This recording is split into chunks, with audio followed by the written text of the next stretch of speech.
There's something quite extraordinary going on here. Most of us don't even know what it is. We don't know what it's about. We don't even know it's happening. But it is happening. Every moment of every minute of every hour of every day, it's happening.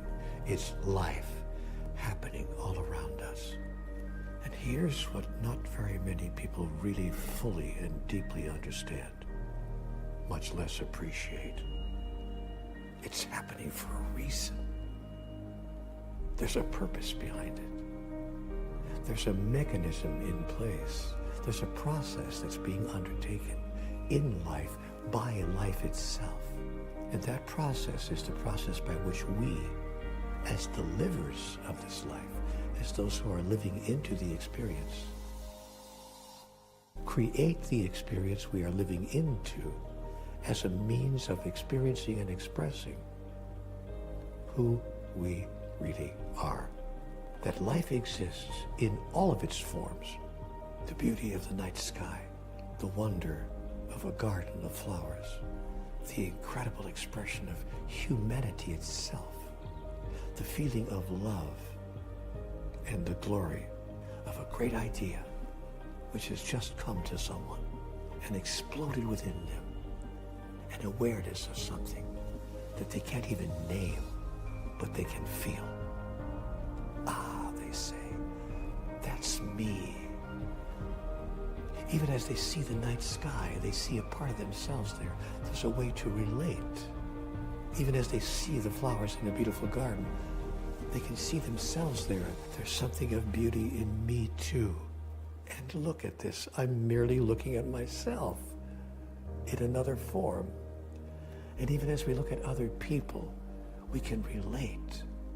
And we say, there I go, being human, being wonderful, being glorious, being divine.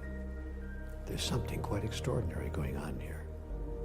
It's a process, not only by which we experience ourselves as divine, but by which we define what divinity is to us. Can you imagine a process like this? We're actually creating God through the process of being God as we are choosing to create it. That's what's happening. That's what's going on.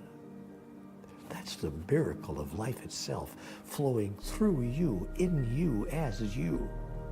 And once you understand what's going on, the purpose of all of it, the divine process, you take part in it in a brand new way.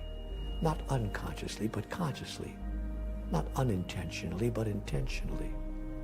Not accidentally, but on purpose. And you see every golden moment of now as an opportunity to recreate yourself anew in the next grandest version of the greatest vision you ever held about who you are. And if you do that only for a short time, for an hour a day, an hour a week, an hour a month, your whole life will suddenly make sense to you. And you will touch the world in a way that brings sense to the world. That's how life itself changes and becomes the miracle it was intended to be when you decide to be the miracle you were intended to be. So be it. Being divine.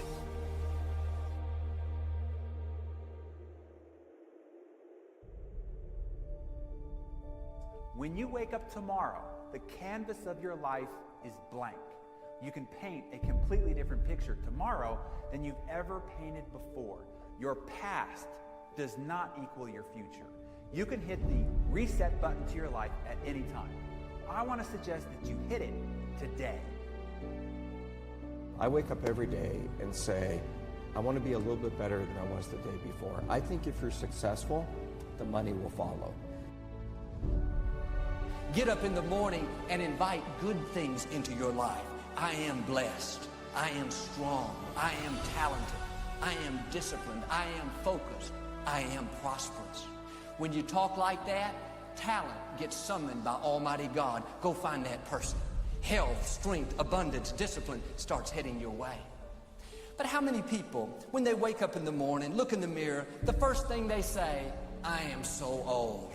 I am so wrinkled. I am so worn out. You are inviting oldness. You're inviting fatigue. You need to focus on your future now. Whether you're talking about past successes or past failures, you're talking about the past. It's done. Do I want my attention on the defeat, or do I want my attention on where I'm going? I want my attention on where I'm going, so I pull my legal pad out. I don't look at the defeat. I look at, hey, where am I going? Where do I want to go in life? What is my destination? If you've ever been in a car, a windshield in a car is that big, right? How big is the rearview mirror? It's about that big. Why do you think that is? Because you want your attention on the future, on the potential, on where I'm going. If you want to be successful, you're going to have to accept that your beliefs are decisions. You're deciding to believe that negative thing. You're deciding to discount positive things. That's a decision. So you can decide that you can get good at anything, or you can say, no, there are limits. Whichever you do, the famous Henry Ford quote, whether you think you can or you think you can't, you are absolutely right. Life is not fair. It's a battle of your mind. It's a battle of your heart. It's a battle of your will. It's a battle for your inner soul. Like, you have to fight for your life.